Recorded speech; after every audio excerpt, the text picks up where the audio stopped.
Welcome to the Conditional Release Program, a podcast that delves into the netherworld of cults, crims and con artists. We don't like these people and it shows. We believe the best way to expose them is to hold them up to a harsh light, point our index fingers in their general direction and mock them mercilessly, take them down a peg or two until they cease to exist in any other form than the shit on our shoes. I'm Jack the Insider, otherwise known as Peter Hoisted for tax purposes. And I'm Joel Hill, and we are back from holidays. Well, Jack was on holidays. I had COVID to Christmas because I've been naughty in place of coal. Yeah, Santa never made it to Joel's place. Or if he did, the only presents came from him coughing on the doorknobs and letting the reindeer sneeze on Joel's sleeping face. That's how I fucking got it, isn't it? Not the movers from Coogee. Either way, our promised weekly episodes were held up. Just 2 from 3 weeks when it should have been 3, but it wasn't our fault. Joel is covered in sores. He calls them bed sores. I think it's smallpox. Probably. The point is, we weren't able to keep you informed as much as we could have over the festive period. Yeah, and a few of the cookers have been pretty quiet anyway. But look, I did have the lurgy, and it was horrible. And to be honest, it's still lingering around a little bit. I mean, I've got this newfound love for sleeping, and I finally know what it's like to feel like Pete Evans. And I'm not saying I ran into a shitload of money and I'm living a life of grass-fed salmon and general excess. My brain is just fucked. It's like the brain fog just lifts slowly. More fucked. Yeah. Yes, exactly. Well, the bongs didn't help when I was a kid. Anyway, I'm going to be fine though. Look, it just takes a bit of time. So the 10 cracks you're going to hear today are actually really low alcohol, if not zero alcohol. I need to admit that because I don't want to be a liar.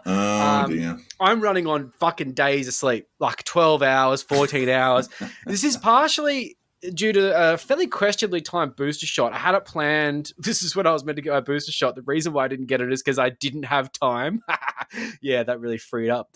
But basically, it just put a boot print on my brain. Getting a booster shot immediately after COVID infection is like basically saying, I feel a bit ill, but maybe I might just stab myself in the kidney. So yeah, kick that immune system around a little bit more. Yeah, just give it a good beating. But I do feel like this is the end of it, and I'm looking forward to a fucking great year in the podcast and life in general.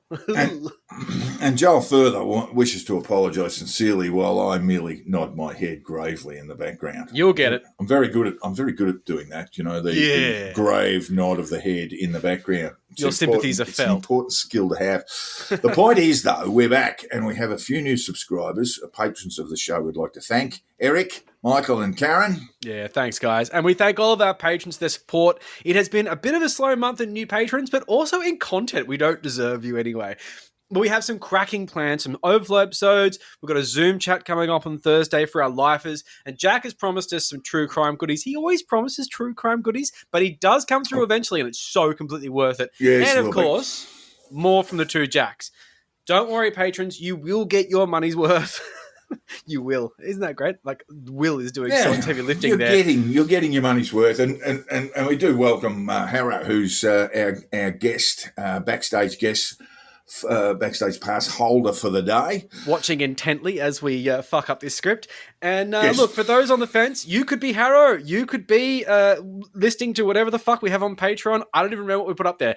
But it will be well worth ticket price soon because we've got heaps of good plans. Although we do try and give you the good shit for free because we love our free listeners as well. But the gratuitous and contractually obligated thank yous must end there. The world is in turmoil and it's time to sift through the dross and the outright piles of steaming bullshit to try and make sense of it. And the only way to make sense of it is on the Conditional Release Program. And we're going to kick it off in a segment which stands as a fucking continent of common sense and we call the Conditional Release Program's Weekly News.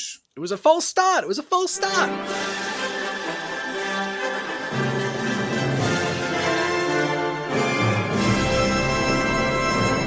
And the Novak Djokovic brouhaha is set to go into the 5th set with an appeal hearing before the federal court going on as we record, as we speak, on the 16th of January 2022. Now, the Conditional Release Program made a sovcit application for the full bench of the federal court to delay proceedings while we got on record of the show, but we were shouted down by the corporation's overlords. And to do this during the cricket is actual treason. It's not misprision, it's treason. Yes, that's right. Fucking there are terrible. over 85,000 people trying right now to watch the cricket and listen to the federal court proceedings. But while proceedings continue as we speak, I'm going to come out with a piece of foolish punditry, or it might prove to be foolish, or an act of genius. But it may not just stand up after about 3 hours. And I think Djokovic will win his appeal and go on to play in the Australian Open and may in fact win it. He's done that, I think, 9 times before, and causing great embarrassment to the Morrison government, who fucked this up pretty much from day one. They did. Yeah, this is the second time Djokovic's visa has been cancelled, this time at the discretion of the Immigration Minister, Alex Hawke. The reasons for Hawke's intervention are sketchy at best. IMO. Hawke believes that Djokovic would excite anti-vax sentiment in Australia and posed a risk of infecting Australians with COVID. So let's deal with the first argument, the idea that Djokovic could excite anti-vax sentiment, while there are already a multitude of excited anti-vaxxers already here, including more than one on the government benches and one who used to be but has moved to the crossbenches. It's sort of totally bizarre. Djokovic hasn't been as outspoken as Crackers Kelly, or the member for Dawson. Can we cancel their visas? Can we please cancel their visas? Because I am done with their bullshit. Well, they're all Australian citizens, sadly. Cannot be removed. The second argument that Djokovic may become a sort of COVID version of Typhoid Mary is a bit of a stretch too, given Victoria alone had more than 30,000 new cases of COVID on Saturday, January 15, and there were 100,000 across the country in the same period. Pound for pound. We're at the top of the world. Bless. What has not appeared in the minister's reasons is the fact that Djokovic, the far lap of Serbia, appears to have misled the Commonwealth about the circumstances of his so-called COVID infection in December last year. Put some pressure on the bastard to explain the huge gaps in his story, I say. What say you, Joel? Well, look, I'm going to come at this from like a poxy law student background and just say that ministerial discretion in situations like this is pretty ultimate. The idea that you can turn around and say that the decision is wrong, you basically, as far as I know, and once again, law student, like the minister needs to look like he's a fucking madman because the ministerial discretion is really wide. I think the only real sort of way this can go, because they're not actually talking about the merits, I don't get the basis of this challenge and I don't believe that it's going to succeed because as far as I know, the minister has ultimate discretion over this. Well, he has ultimate discretion, but he's got to act fairly and reasonably. Yeah, but like what's the benchmark for that? Like you can put this on character grounds. Well, that's just what the basically federal courts... say, I think it's insane because when it comes down to it, the minister has this discretion and he has reasons. And unless those reasons are absolutely fucking crazy or personal vendettas and things like that, I don't think there's any sort of a challenge on it. And it's not a merits challenge. So I don't get the challenge. I really don't. But I haven't looked into it too far. But this is the thing that I really like with cookers. They always whinge about all these rights that we don't have. When it comes down to it, we have a constitution that basically gives Parliament full discretion of what's going to happen. So they give these ministers these ridiculous sweeping powers. The executive have so much fucking power. And we love that. That's, we are a nation of subservient bootlickers. So, yeah, I don't think this is going to go anywhere. But look, lawyers 50. We shall see. We shall see probably by the time this episode arrives. Okay, so what's going to happen first? Steve Smith getting out or Djokovic getting a visa? Let's see what happens. Steve Smith looks like he's ready to bat forever. So let's hope that happens. But look, this may well have been resolved one way or the other by the time this podcast hits your podcast apps. But anyway, it'd be like fucking Tuesday. What has been amusing is the hot takes from the commentariat. You can see the right wingers who are hard border folk, to a man and woman, now want him to allowed to stay in breach of the rules, while the left, who opt for softer, if not open border policies, want him held in detention before putting him from our shores. To be fair, we're consistent about wanting to eat the rich. Pile of hypocrisy. Where will it end? Who can tell how the courts will see it? Hawke has the discretionary power, as Joel says, to punt Serbia's far lap out of the country, but must use those fairly and lawfully. My tip is Djokovic will triumph and the government will say, look, we did our best, but the courts are a joke in this country and thus sneak away from their responsibilities again, or try to. What we can say is this is going deep into the fifth set and it could be a marathon. Thank you, linesman. Thank you, boys. Yes, and thank you, the AV team at the court who's putting up with 48,000 viewers on what is usually a complete non-event. Yeah, that's the server under great stress at the moment. And in Canberra, federal police have forcibly removed the tents and caravans of sovereign citizens who set up a camp outside of the old Parliament building. A clean-up of rubbish is going on today after Indigenous and non-Indigenous sovcits, mainly non-Indigenous, were ejected after their mission to seize the old Parliament building turned out to be a fizzer. And just I just got a note here, mainly non-Indigenous. You say that, but for $100, they can become Indigenous if they buy an ID card. We're not going to go into that today. I think that $100 is only for 12 months. So you could only be an Indigenous person for 12 months and then you'd have to reapply. Can you put like an auto renewal on the credit card though? Like I'd really like convenience. They would probably have you on the auto renewal. I hope so. Or buy 5 years and only pay $450, you know. See, that's my COVID cough. I sound like a fucking dying old man. It's a wheeze. Look, it is a wheeze. Just where protesters have gone is a bit of a mystery. I'm not entirely sure. But at the conditional release program, we don't believe this will be an end to the furore created by the faux Indigenous crowd seeking to impose and overtake the legitimate tent embassy, which celebrates its 50th anniversary on January 26th. Now, we've been following this one closely. I've written about it in the Oz, and many of the podcast's closest friends have been doing excellent work in researching the activities, motivations, and the genesis of this bizarre protest, which is very interesting indeed. I always take a moment to say that you have to follow SOS149 on Twitter because they've just got the best cuts, just so much absolutely dedicated devotion toward just listening to seeking the truth, reams of shit and giving us the good cuts. They are great supporters of our program, but they're fundamentally drawn by this search for truth, which is very difficult these days. Do a lot of help for us on the research. Also, I just realised my COVID wheeze sounds like Muttley, the cartoon character. Please don't snigger. Look, we will be doing a standalone extra episode on this one after January 26th, when we'll be able to finally see how this mess pans out. If there's going to be any further conflict. The doors of the old Parliament have been burnt out. Indigenous and non-Indigenous protesters alike have been charged with a raft of offences, including arson, while the protests have turned ugly with Bruce Shillingsworth Sr., better known as Bruce Trillionsworth, make a demand for $100 trillion in gold bullion. You don't trust the currency, you see. And that's in compensation for white colonisation, paid directly into his bank account. Oh, yes, of course. And the thing is, I'm surprised it's not Bitcoin, but look, they're going old school. But the thing that I thought was really funny is that, I think the claim was something like it was $10 billion per count or something, but they made this comically low amount of claims. So the whole thing is genocide, colonization, all that sort of stuff. But there was 3,000 counts of it.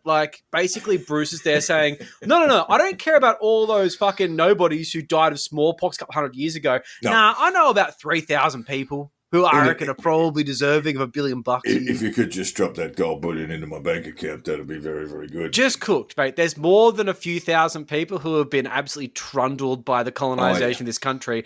But hey, look, you just pick your numbers because I know you're making them up as you go. You fucking idiots. Look, other non-Indigenous protesters removed from the site on Saturday, January 15, include former One Nation clowns, Islamophobes, and rabid anti-vaxxers from the Sydney and Melbourne freedom movements. Gee, I haven't said that for a while. All we'll say at the moment is we don't believe this protest is over. The sovcits have cash donations and clout to chase, but at least the scumbags could have taken their fucking rubbish with them. Lousy sovcits. You don't need a rule. It's rubbish. Just take it away. What is it? Sovcits don't have to put stuff in the bin? Yeah, because they're above everything. Sovcits. Fucking annoying. Annoying people. The laws. Anyway. So look, the camp, which they called Muckudda, I don't know why, was situated near the Rose Garden. It means the coming storm, Joel. Oh, does it? Oh, cool. That's a QAnon reference we didn't need. Mm-hmm. So look, the Rose Garden used to be a rose garden. And now it's just a bunch of thorny sticks because idiot anti-vaxxers, freedom fighters, cut the roses and place the flowers in this symbolic pile to represent the children that have died from vaccines. Now, I could all hear you asking, which children?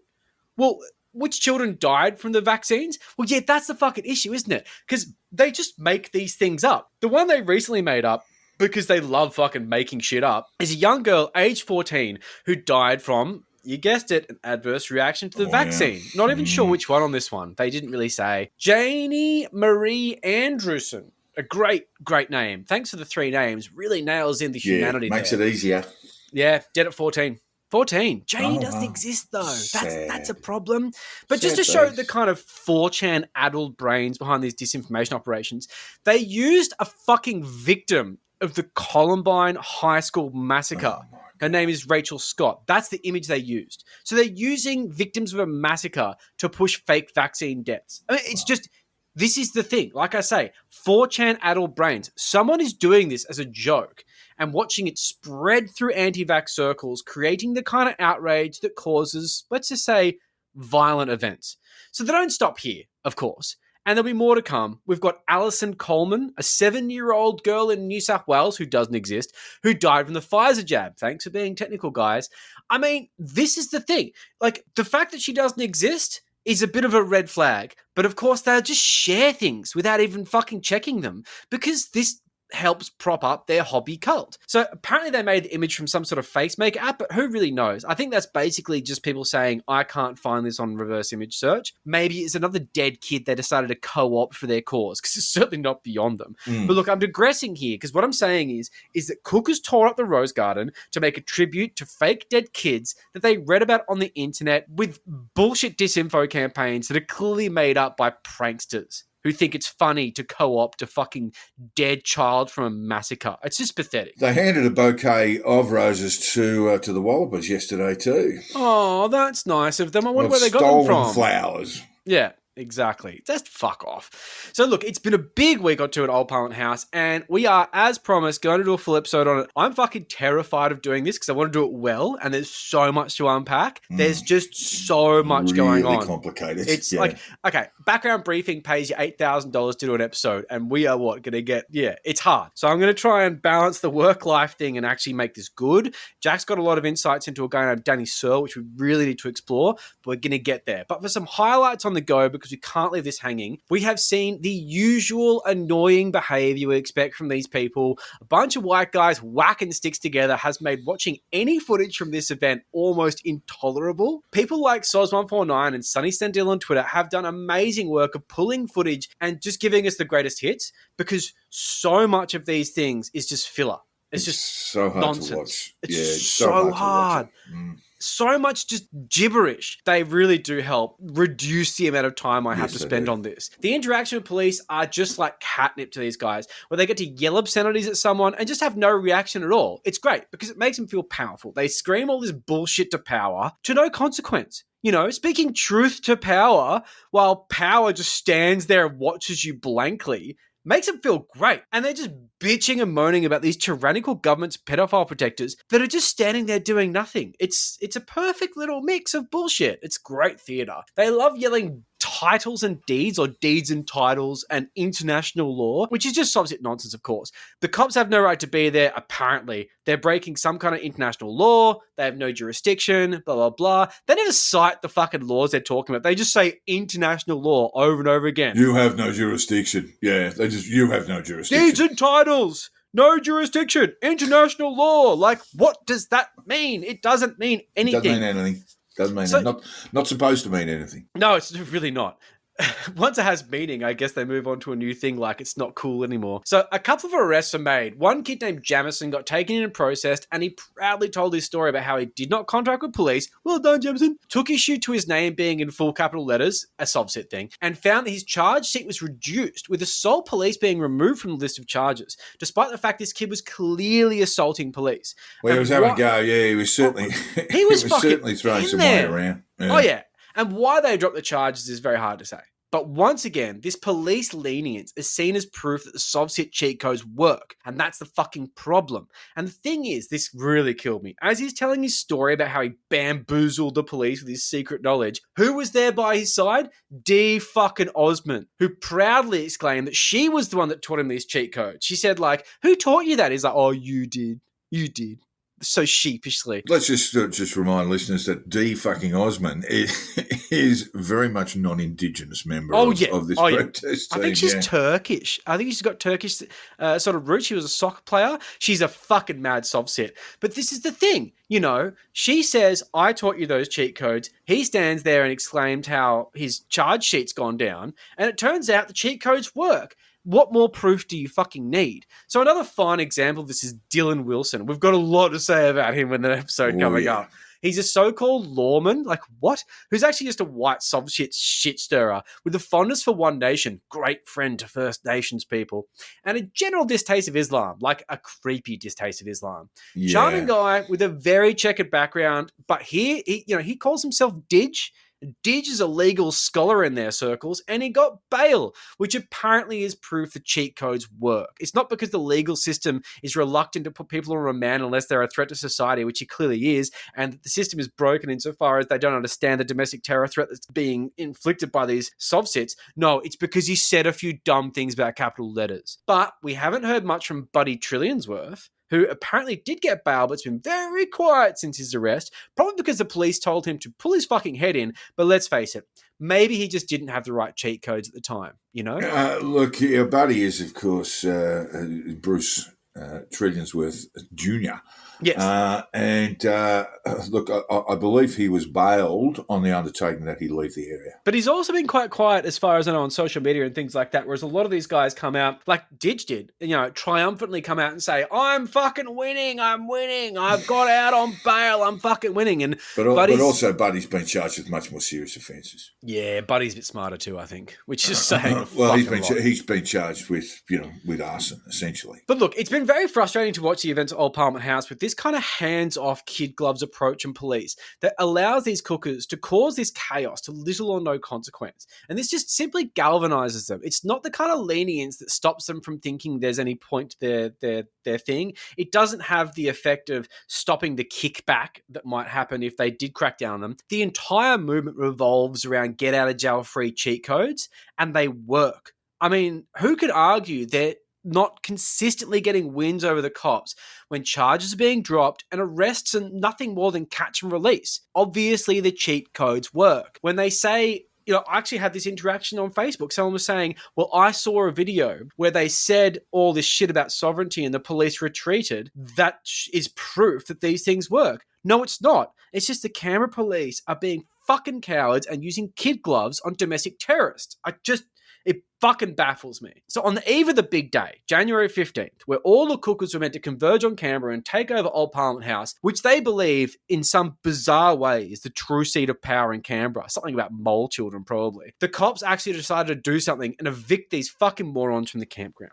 Now, they shamelessly screamed at the police they had permission from the traditional owners, and they didn't and they don't, which is widely documented. Yeah, most important. Look, the background is if they wanted to continue to camp where they were camped, they would need the approval of the National Capital Authority. Yeah. And that was the basis on which the camp was dismantled. Yeah, and I get the idea that maybe the traditional owners should be the ones who decide that, but I would imagine that their weight would actually swing quite heavily in this situation. And if they backed it, they would probably say that to the authority, which would then hold some swing in their decision. At the end of the day, traditional owners don't want you there.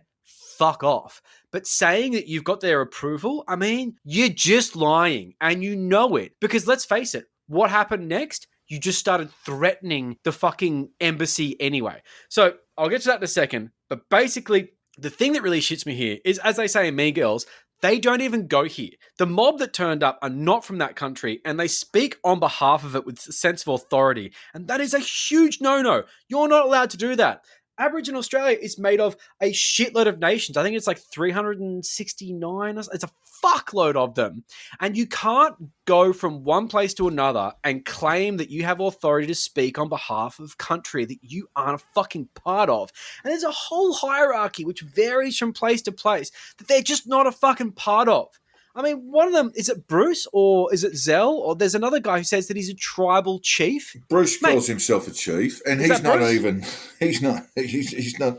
basically in his own people, which would come from central New South Wales. He has not been initiated No one in his It's family just has been insane. initiated since his uncle some 50 years ago or more. But we don't have chiefs. And if you don't know that, then you just shouldn't fucking be there. No, it was threatening media, basically walking around sort of buttonholing media saying, I am the chief, you will stand down. That's right, stand down. Isn't that great language? So, like, it's just the kind of thing that gets their endorphins flowing, like gets their justice boners out. So, look, the amount of gibberish they threw at the cops was just surreal. It's just verbal diarrhea, and they just love yelling at cops, because the cops don't do anything to them because they're, cops. So the cops packed up the camp in this much more respectful manner than I expected, because I thought they were just going to get a skip in and throw the tents in. But the cookers did what they do best and basically just made it as difficult for them as possible. They started a barbecue, which I think was their way of saying, oh, you can't move this, it's hot. But the cops didn't give a fuck. They're like, no.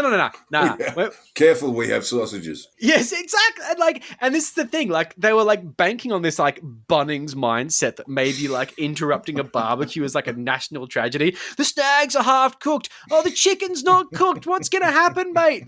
You did this to basically play chicken, literal chicken with the cops, and you lost. I mean, come on, guys. And I just feel sorry for the chickens that died in vain. But this is an example of police intervention working. They packed up the camp. Despite all the whinging about deeds and titles and jurisdiction, they had to go elsewhere. And eventually, they went elsewhere. But eventually. Because ferals are like barnacles. They're very hard to remove. They made these annoying circles, really slapped those sticks together, and found a new purpose, which is a really good one, threatening the actual Aboriginal tent embassy. And this, I think, is actually a series of events that culminated in a real low for them. Hassling salvos wasn't good. This is clearly the most disgraceful part of it. It's so, and watching it was really painful because I have watched a bit because, to be honest, I've basically been sleeping and watching lives because it hasn't been a productive few days for me. And they started yelling shame and sellouts to the fucking original owners of the land, which apparently have permission to be there from, except they're starting a war with. Cool. So this story circulated around the area. They kept on rabbiting about, which the traditional owners of the area in the land of the Aboriginal tent embassy. In Ngunnawal people, yes. Yeah, and they made something like 315 million or maybe 44 or just other random made-up numbers. Yeah, they just kept making up a different number each time. But to sell the land for a tram line? What fucking tram line? I genuinely don't think, for right or wrong, that the Aboriginal tent embassy has a title on the land, which they can sell. I don't get what the basis is. But it's not like these guys did real property at university. They're basically just making shit up as they go along. But this formed the basis for their claims that the Aboriginal tent embassy are a bunch of cashed up, pedophile protector loving sellouts, and they have their hand in the government tit. I mean, that's the whole thing. Anyone who they disagree with is being paid by the government. That's their thing. So Luke Simpson, a prominent figure of the OPH rabble and a complete fucking idiot, went on several rants Instagram Live saying how he was going to bash the people at the tent embassy, and he really wanted to bash them. And this is his words, not mine. He literally said he was going to go and bash them in the street. He claimed the tent embassy were responsible for him not being able to see his child. Now, I don't see the logic there.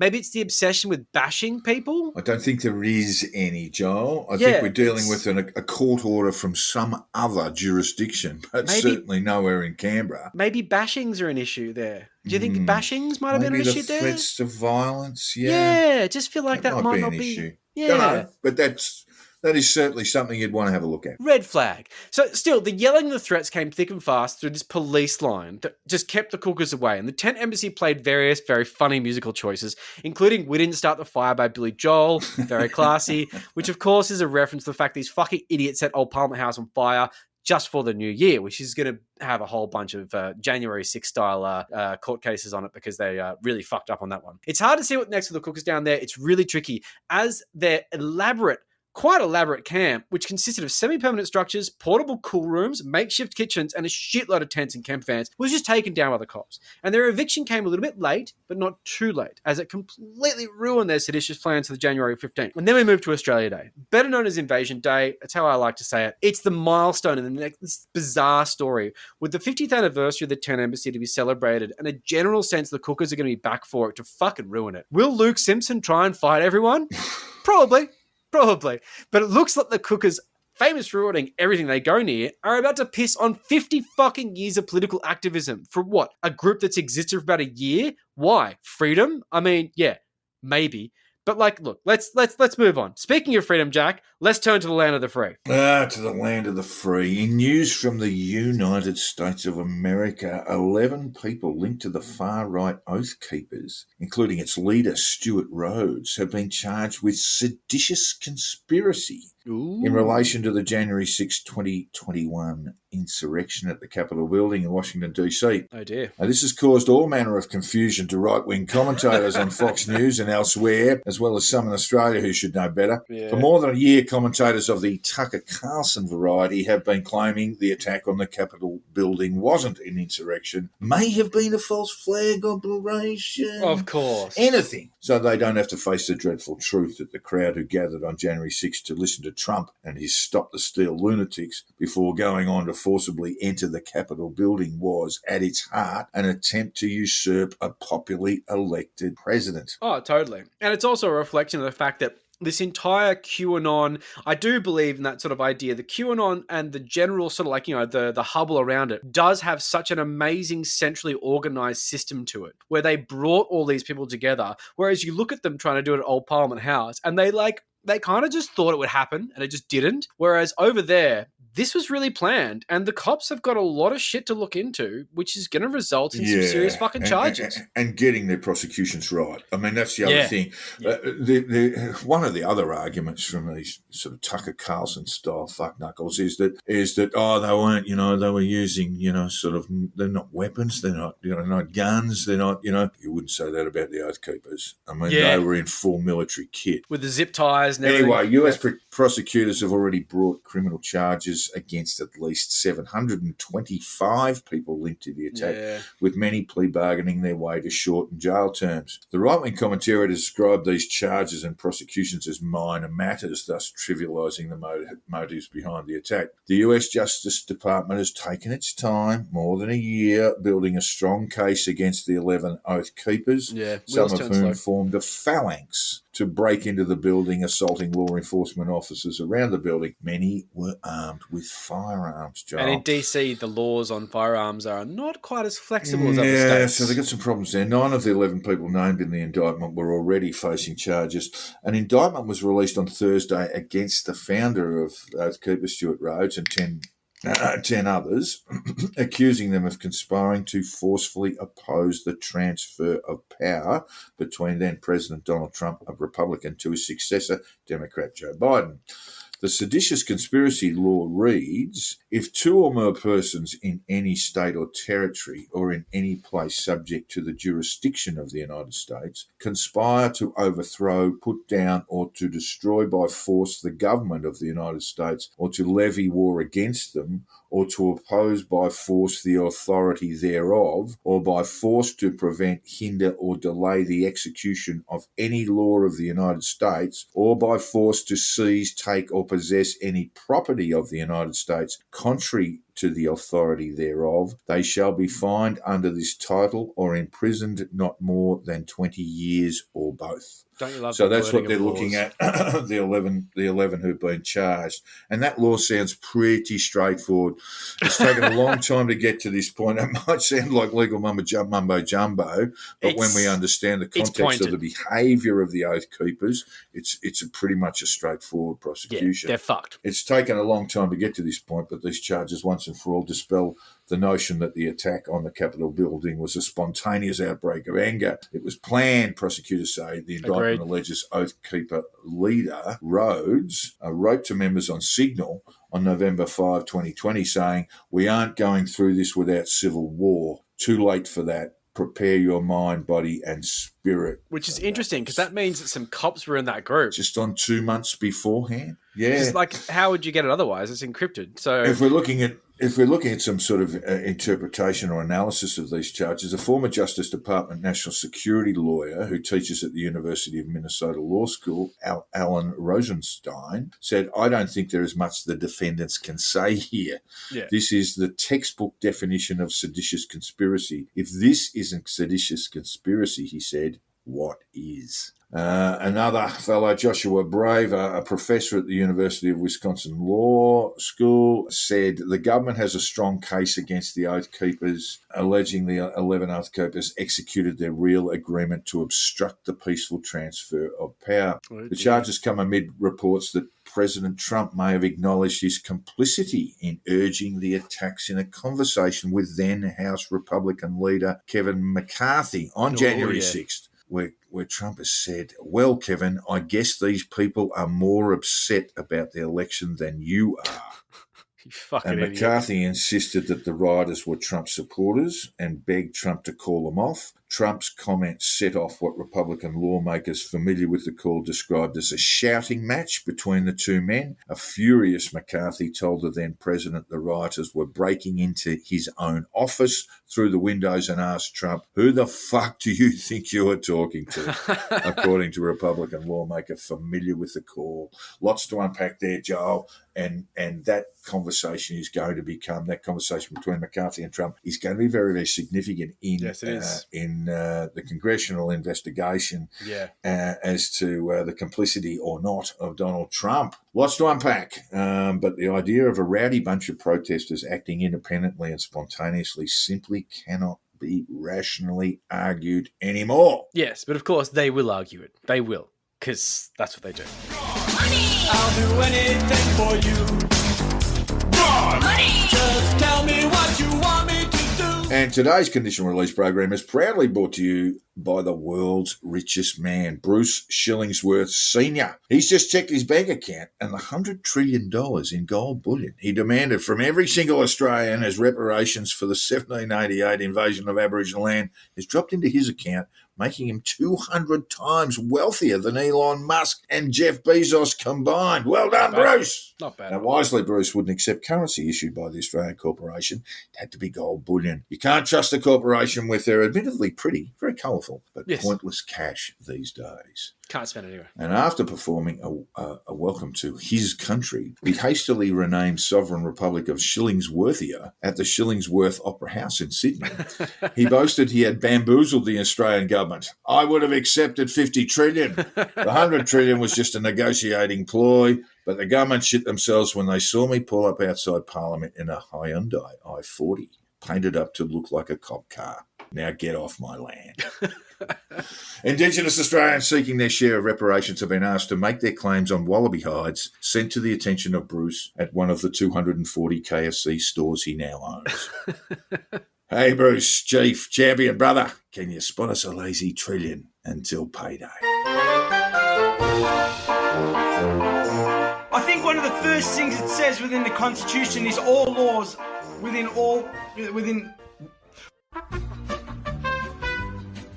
And with the sweet lilt of the voice of genius, autodidact, amateur astronomer, and pure mathematician, Thanos Panagidis ringing in our ears, it means it's time for Which Black Bill Fuckwit Said That?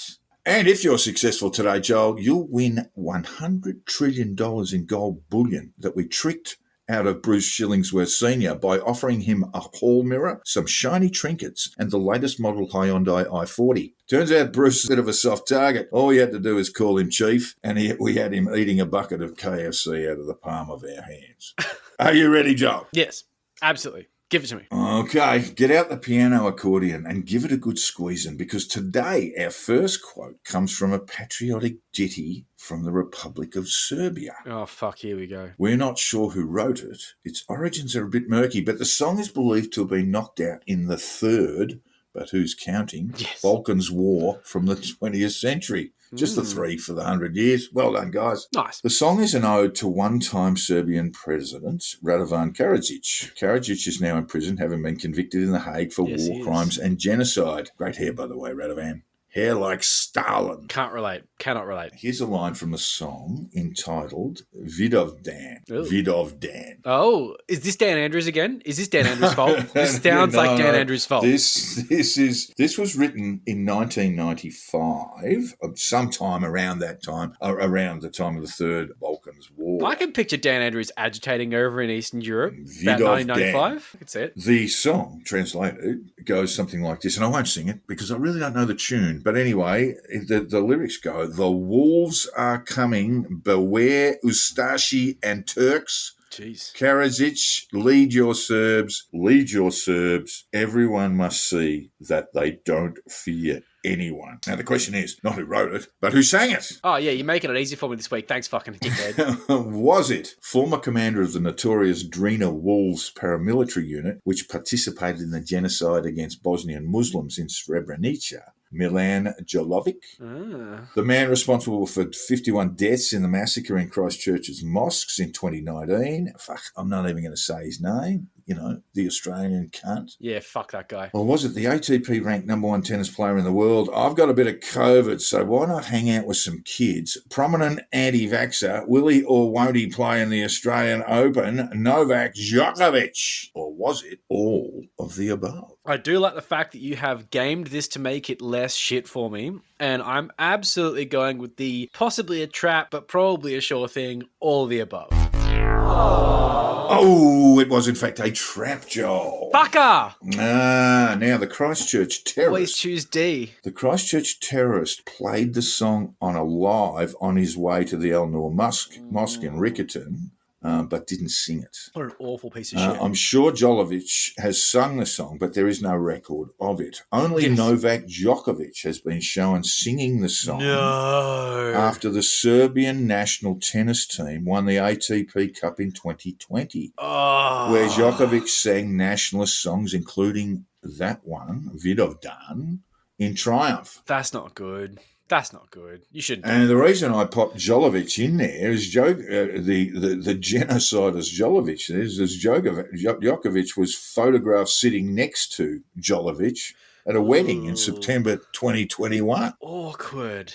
I mean... Gee, you want some grounds to expel the guy from Australia? I think I've come up with 3 or 4. Yeah, I think so. Fucking hell. Wow, I didn't like Novak, but now I really don't like Novak. Some unpleasant stuff going on there. So... He's great at tennis, though, so, you know, that excuses him of all of that. I mean... You're down to 66 trillion. So we better keep moving. This is question 2. They have, that is the US Justice Department, begun to fight a new enemy in a new war on terror. Not, you should understand, a metaphorical war, but an actual war, soldiers and paramilitary agencies hunting down American citizens. Oh no! That's concerning. American citizens. That's very concerning. Was that spluttering out sentence fragments in faux outrage while claiming the January 6th insurrection was a run-of-the-mill gathering of out-of-towners doing the DC tourist run, Tucker Carlson? Or was it Florida's favourite brothel creeper? He creeps in and traffics them across state borders so he doesn't have to do any more creeping. Congressman, but not a pedo, otherwise that would spoil the Q narrative, Matt Gatesy Gates. Oof. We love Gatesy. I love him. She'd wear a MAGA hat if it didn't mess with her hair. Great hair, by the way. Hair like Heydrich. Laura Ingraham. Great set of hair, Reinhold Heydrich. Cut it pretty close, but fantastic blonde. All blonde. Just like Laura. Or was it looking sexy in his LBD, little black dress? The man who bugged America before getting buggered, J. Edgar Hoover. Ooh, that was spicy. Yeah, that's good. Okay, look, I am definitely just guessing here. Is it our mate Laura? Oh, so close. So close. No, it was in fact Tucker Carlson. That was Tucker. I thought Tucker was your filler answer. Well, God damn it. He's into so many things. He was suggesting that the Justice Department is basically persecuting half of America. Jesus Christ. And that actually led to the resignation at Fox News of 2 very, very fine news reporters. Oh, what? Because there's like, and senior news reporters who just said enough and walked out of the place. Yeah, fair. That's without too many regrets. But yeah, and Carlson sort of chipped them on the way out. But yep, that's what he was saying.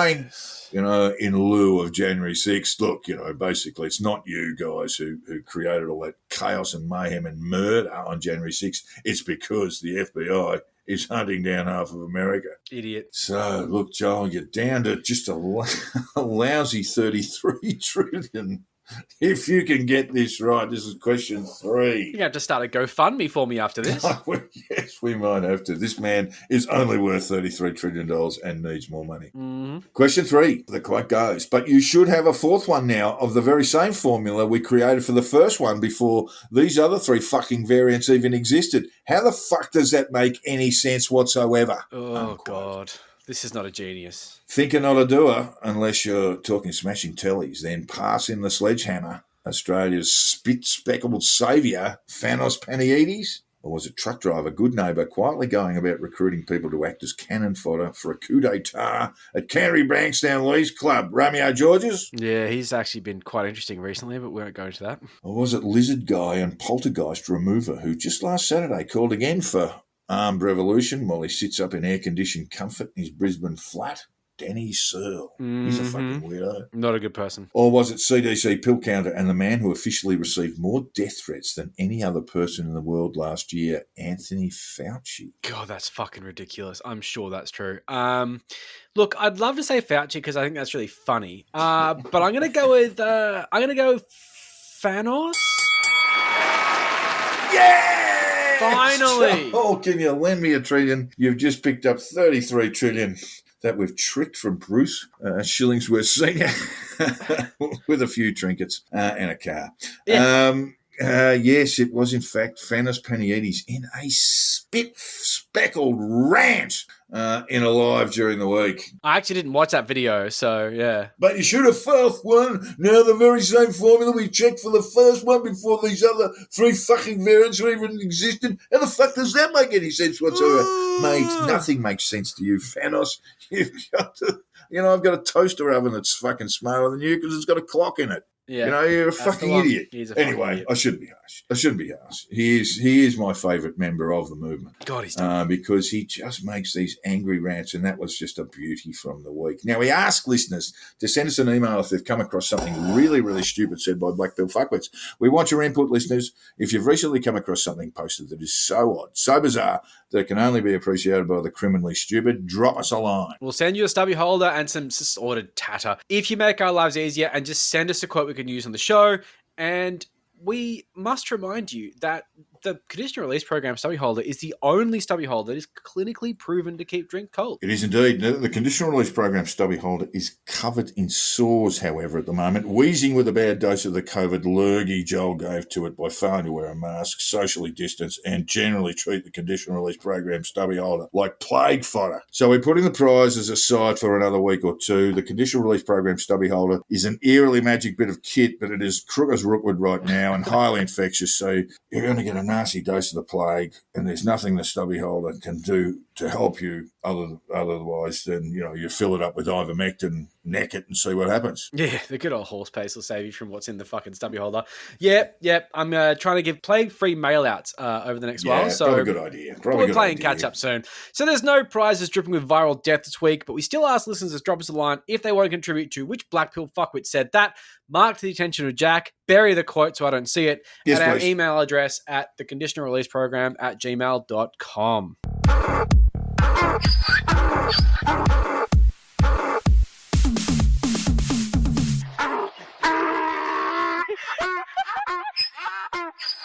So the Cookers had yet another protest weekend, but this one was a special one. And why is that? Well, nobody really showed up. And I mean, I'm not saying nobody showed up. I'm just saying not like they usually do. Cookers tend to have amazing turnouts, and this was not that great. And this is the thing. Maybe they got what they wanted. A country that's free as a bird, stuck at home, feeling terribly ill and unable to work or do basically anything. Well done, guys. You got there. You did it. You got freedom. A lot of their followers are in ICU at the moment. How fucking good is freedom? It's working out really well. You can't get a breast of chicken and everyone's got a fucking cough. I'm just stoked with freedom. Thanks, guys. You got there. So this one was a Reclaim the Line rally, which is historically a bit about teachers, but at this point it's just another desperate grift by not teacher, but Freemason, Mac. Freemason? Oh, yeah, he's a Freemason. It's very funny. Tom Tannick, if you figured that out, it's hilarious. And basically, they've just pivoted from teachers to kids, pushing the hashtag Voices for Kids, and going in that inevitable direction of saving children from the experimental gene therapy jab, blah, blah, the fucking drill, awful. Yeah. Sydney has had a decent little crowd this weekend, peppered with UAP signs and One Nation signs, and it just shows that it's just a festering hive of right-wing bigoted boomers, a bunch of ignorant hippies who don't know what the fuck they're talking about, and of course, 4chan incels. They are absolutely a part of this movement. Craig Kelly was there, of course, doing his weird hedgehog face thing. And so many people in orange t-shirts with Trust Pauline Hanson on the back, which I thought was an interesting rebound, possibly from the whole you can never trust the Liberals, Labor or Greens again billboards that are just littering our highways and our worlds thanks to Uncle Clive's great, giant, big wallet. But it seems like Pauline in this situation has probably gone with if you can't beat them, join them. Or at least, try and eat the crumbs of feta they left in the couch cushions. I mean, it's desperate. Well, it's an interesting one. I mean, I get the sense that Hanson, there's something going on there because she's really not been active. She has not been attending a lot of rallies and so forth. It's not she hasn't been completely absent, but she's not doing a lot. And I get the feeling that she's kind of got to the end of her rope, so to speak, in terms of her political energy. That's interesting. Because it was a sea of orange at the rally. It was an absolute sea of orange. Well, that tells you someone's providing them with the T-shirts. They're not as if they dragged them out from 2019. Yeah, I know, they're definitely new. So look, the AstroTurf vibes are strong with these piles of signs from the Parents with Questions group, which I think we've said this before, is run by this registered charity What Would Love Do Now, which is that group that basically pilfered money on behalf of farmers and spent these pissy education campaigns that almost certainly don't exist and generally is just a grift pivot from the farmers to the kids and the vaccine because, whatever works. Yeah. You just go to soft targets. I mean, I just want real milk that tastes like real vaccine. Like, fucking whatever. So there were peacemakers, there were Serbian flags, of course, there were signs. None of them were funny. That's situation as normal. They're just not funny people. But it's enough to be noticed. It's enough to clog up a couple of streets, but it's not enough to make any kind of meaningful difference. It's not an impact number because people don't really care anymore. You've got these rusted on people who will always show up. And that is why the movement is so good at on-ground activism, because when you have an event, you know that a couple of thousand people who will turn up to fucking anything will turn up. But let's face it, realistically, if you scare the shit out of people, they're easy to mobilize. So just keep on filling them with irrational fears and they will turn up on the ground. Really good. Been going on for 2 years. Up north in Darwin, the cookers were nice and noisy, had a decently rabbling population-wise, which, it's not a big crowd, but population-wise, per capita, it's quite a lot of people. They have this AstroTurf organisation that may have links to Millions March Against Mandatory Vaccination, but I'm not sure, called Free in the NT. They had a shitload of merch at the event. Tons of people wearing these T-shirts I haven't seen before, and I do keep a general eye on this, so, I'm surprised this is, it feels new. Maybe I'm just not my fingers on the pulse. Thanks so much to AstraZeneca for sending this, because this was actually quite interesting. Their main email on their website is merch@freeintheNT.org. I mean... What does that tell you? They're not even trying to hide it. So there was tons of expensive looking banners and the usual pricey stage setup, and it just reeks of some sort of AstroTurf cash. I don't know where it came from. A Whois search of the website shows they paid the extra $20 to stay private. ABN and ASIC search didn't come up with anything, but .org as a domain implies they're not for profit, which is pretty funny considering their fucking when email. They're just knocking out baseball caps and T-shirts. Yeah, piss off. It's not for profit like the RSL where the general manager's on $2 million a year. So the Canberra protest was quite funny with old mate Uncle Bruce there doing his thing as per usual, carted out as a token for the white crowd to cheer on about sovereignty when it means nothing at this point. It was basically just all cookers from the camp. They just went from the camp to the protest. I counted about 50 or 60 people there. That was about it. They did have some more come along, but they wouldn't have got to 200, I don't think. I saw a bit more than that, but I'm not hitting to pick about numbers. What I can say is that these people would have not been well rested and probably a little bit crabby from a crappy night's sleep. So they turned up and they're bitching and moaning about vaccines. But the thing that's really funny is that the camp, the Muckudda camp, the Storm, fucking blah, blah, they're not anti-vaxxers, apparently. Well... But they turned up to an anti-vax rally in numbers. I don't know. What's the other thing about the Storm is that Canberra was lashed on last Friday night with a fucking thumping storm. Oh, really? Yeah, so the name was quite apt, as Bad it turned night. out. Not Bad quite night the storm they were looking for. No. The actual storm with lightning and thunder and a fucking shitload of rain. Maybe God isn't on your side. And in Newcastle, the White Rose Society, brilliant work, posted on Twitter a video of an IMOP candidate at the rally who proudly exclaimed that he had COVID and was spreading it at the event so everyone could have it. Called it a COVID party, which is insane. Hello, everybody, and thanks for coming out. Sorry about my voice. I've got the Rona again. I'm out here spreading it en masse. You thought you were coming to a protest, but you're coming to a Rona party, so you can all get it.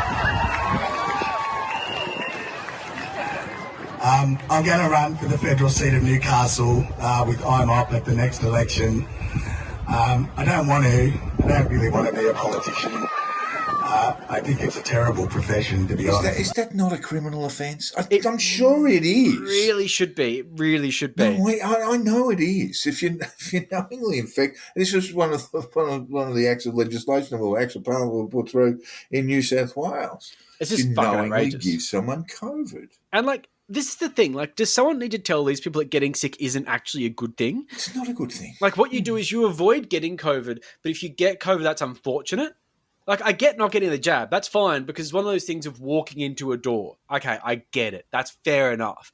But why do you want to walk into the door? Why do you want to get sick? It's the old joke. You know, you're hitting yourself on the head because it feels better when you stop. You know? Yeah, that's exactly it. And it makes no fucking sense. Like, natural immunity, I get that. And I get for certain people in certain industries, maybe natural immunity gets you out of the vaccine for 6 months or so.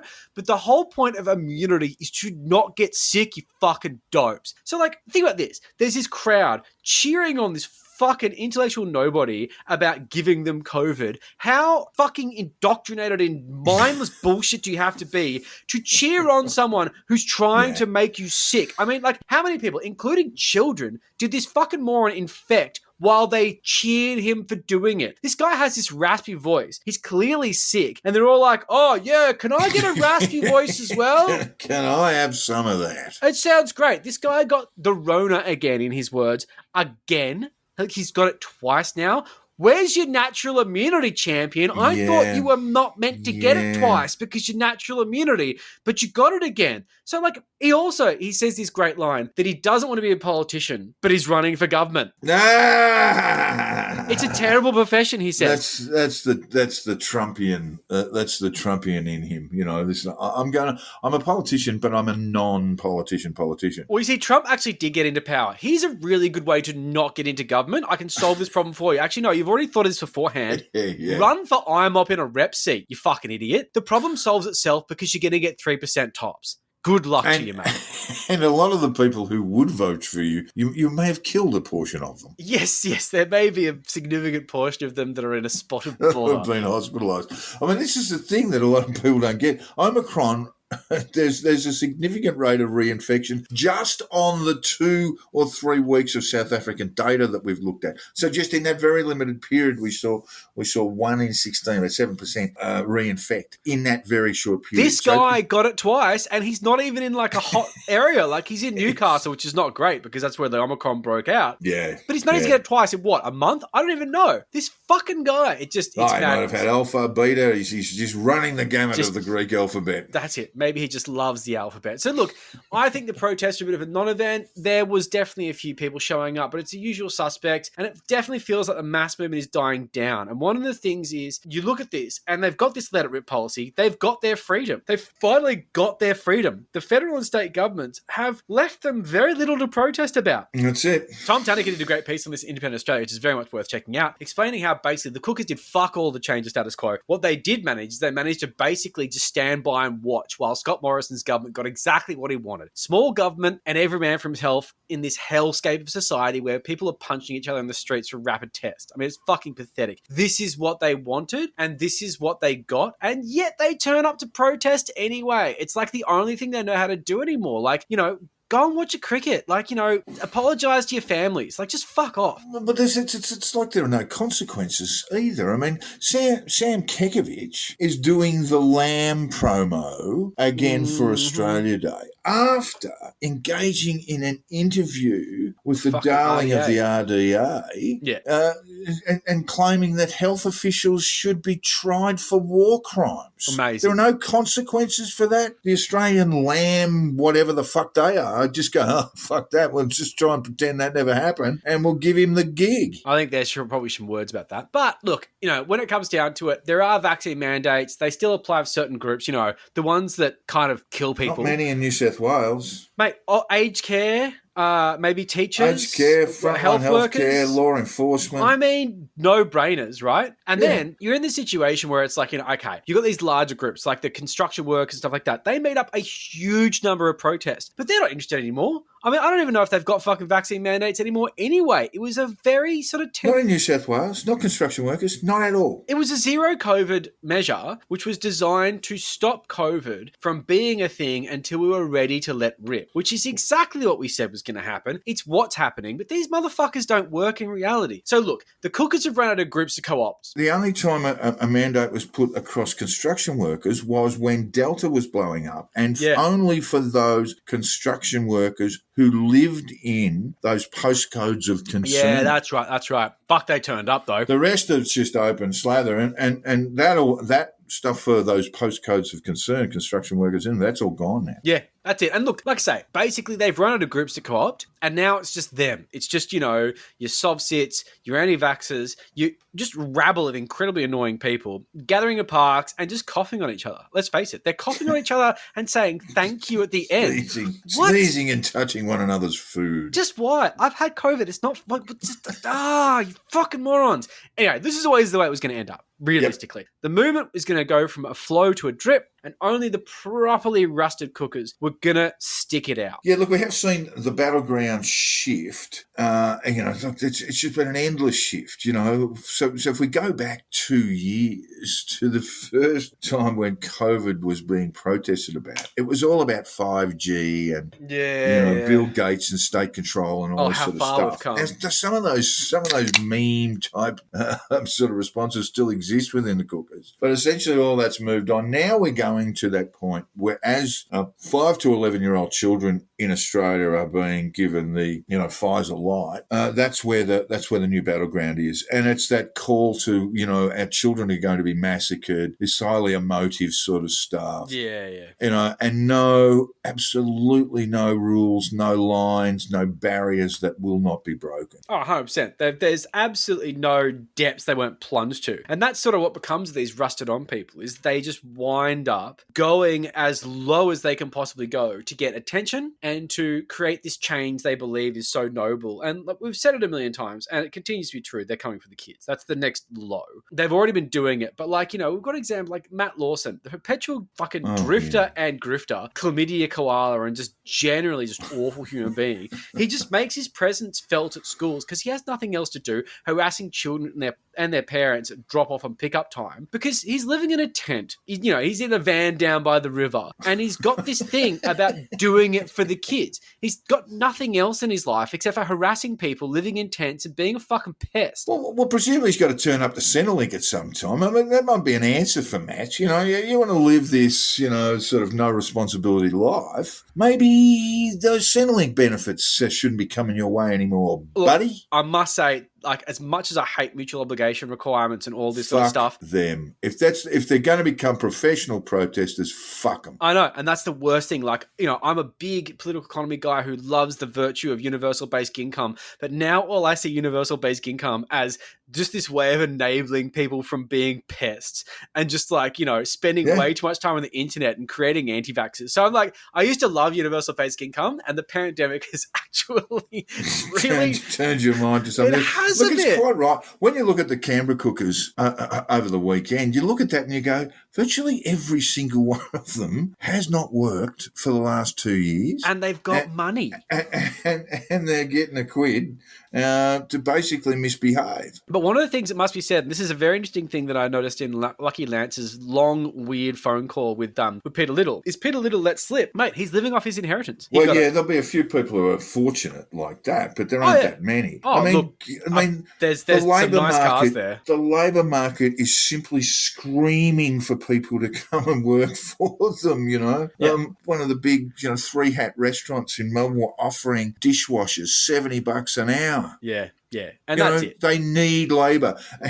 And here we've got this fucking underclass of unemployable people. And look, I definitely believe there's generational wealth involved in this situation, but there's people like Matt Lawson who are actually completely broke, and he's not smart enough to grift. He probably puts his hand out all the time, but no one seems to be giving it to him because he's just hasn't got the social media charisma to get the money. Yeah. So it's pretty funny that the guy's just living in a tent and hassling parents. Like, that's his life now. And and we're going to see this. This is the kind of behavior we're going to see because cookers are going to divert their attention from the endless rallies on the weekend into this more focused community level action. Correct. Just pesting locals and probably, like Matt Lawson, becoming a drifter and just moving around. So you annoy a community, they get to know you and they tell you to fuck off. What do? Go to another community, annoy them. It's just insane. So schools are hopefully going to tell them to fuck off in no uncertain terms. Whether that's effective is another story because, like I say, they're just going to find ways to subvert it. You've got like the QAnon style where they go to the school boards in the USA where they have the right to be there. And anywhere that a cooker has the right to be, they are going to abuse that right to the point where that right loses all meaning. And people suddenly have to start thinking, hold on, we can't have community input anymore because now community input is just a whole bunch of weird motherfuckers in tents turning up and telling us not to vaccinate our children. Turning up and screaming at people. You just can't have that. That's exactly right. But I think you're absolutely right. The numbers are going to dwindle and are dwindling now as this pandemic comes to an end. This is what we hope. Basically, numbers are starting to drop off in New South Wales, which may or may not be a question of testing, but numbers are starting to drop off in the UK, where they actually do have a significant or a reliable database of evidence. Yeah. And so, as we get towards the end of this, you're going to see people who have attached themselves to the anti-vax crowd, for example, they'll drop off. Right, they'll drop off. They'll take Novavax whenever that finally reaches the market. Or they'll just slink about unvaccinated and mutter to themselves because their families don't talk to them anymore. Well, that's right. And then you've got this hardcore, and you talk about someone like Lawson going around and sort of pestering school students and parents. That's very likely, but there are other things that are more alarming, I think, and that is around the sort of militarisation of the movement. Yeah, taking up arms. That people will become more aggressive, more isolated, creepier, and potentially more violent. And that's what we are seeing in the UK too. So those big anti-vax numbers, those big anti-vax protests aren't really occurring anymore. What you've got is essentially more militant, smaller groups of more militant, far more dangerous people. It's the way it's moving. And we've seen this movement toward children becoming incorporated. It's got the parents of questions, for example. This is quite transparent about being run by a charity. So it's it's a company. But we are probably seeing, whether it's visible or invisible, the effect of RFK Jr. setting up shop in Australia. His whole shtick on the website saying that Australia needs their help. Australia needs our help. We fucking don't, mate. We absolutely do not. We do not want you here. Well, Australia needs to weigh in to his various grifts. That's really what he's saying. It's going to take some off the top. But basically, when it comes down to it, I haven't actually seen actual presence from CHD on the streets or online, really. Small.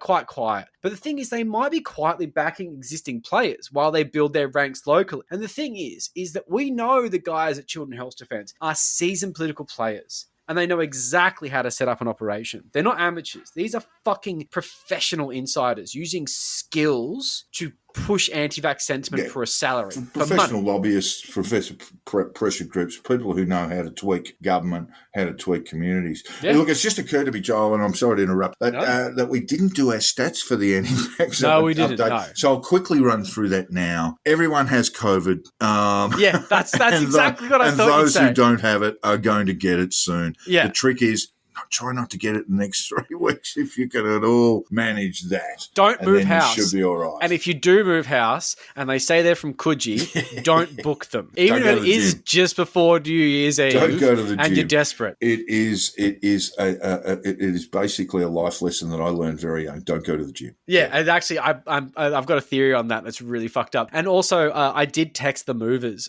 from Coogee and I said, hey guys, I've got COVID, just to let you know. And they responded within about 5 minutes to me asking them to move my house. When I talked about COVID, crickets, interesting. I wonder where they went on New Year's Eve. Yeah, probably to the pavilion to kill everyone that was near them. Well, no, probably. And this is a management issue now, huh? COVID, we don't give a fuck about that. We don't want to hear about that because we want to keep our employees working along. Yeah, don't touch those rats. Don't touch those rats. Exactly. And look, let's face it, I don't know if they were vaccinated or not. I don't think they were. So look, we're used to these dopey mechanics of cookers who just make shit up as they go. With these poorly run AstroTurf groups that are funded by these half-cocked pill parrots with a bit of spare change, like Luke Simpson's real estate sugar mama. Bringing RFK Jr. into the mix here is going to bring a whole new kind of anti-vax organization that is run by professional activists who know exactly what the fuck they're doing. And that should be absolutely terrifying to anyone. Well, that anyone who's on the side of rationality and logic. Truly. But anti-vaxxers, if anti-vaxxers are too stupid to understand this, but they should be fucking relishing this because they're about to get the dream team behind them, and I don't think they even realise it. Yeah, it'll push a few of their leading lights out of the way in Australia. But look, it is terrifying, Joe. It's fucking terrifying. But not as terrifying as Pete Evans, and he's even more terrifying craggy face. No, it's fine, he got Botox. I have nightmares. He's had a huge week, and we're here to tell you all about it now. In the week in Pete Evans.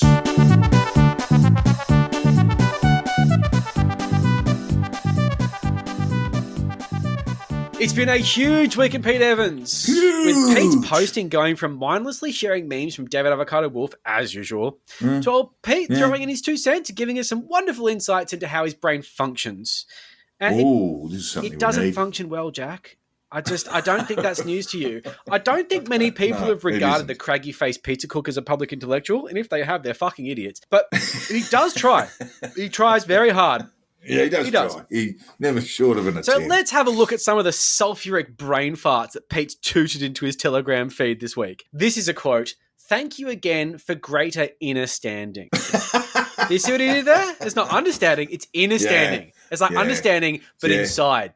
It's meaningless. It's completely fucking meaningless. It's just fantastic. It's ad speak. Isn't almost, it just? You know? It would be what the advertising industry was like if Pete had anything to do with it.